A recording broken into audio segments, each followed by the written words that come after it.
So in this video, we're going to have a look at how you can import your unsubscribe list. So why would you want to do this? Let's say that you've used some other list cleaning service that doesn't have direct integration with us, or let's say that you're moving over from another service and they allow you to export your whole list and then separately your unsubscribe list. That way you would need to then make sure that those unsubscribes are unsubscribed with us as well. So we're going to do imports of people who have bad addresses or dead addresses or are now unsubscribed.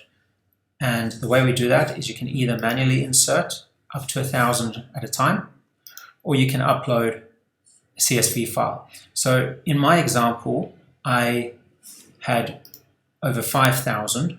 So I just used this filesplit.org.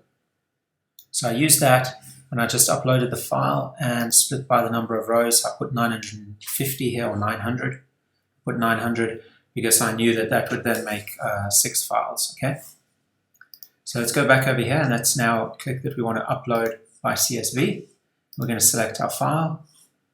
So I've done the first one, so this will be the second one. We click import. It's now going to check that and it's going to say 900 are valid. Okay, because there's a lot of space in the CSV file, you know, all the rows and columns, so you don't have to worry about that. I know that there's 900 that I want to import, so that's fine, and I'm importing for this project, and I click unsubscribe, okay? And then it's going to say that it's done that, so that's how easy it is. We'll just do it one more time, and then I'm going to end the video, but as you can see, I have a few more to do still.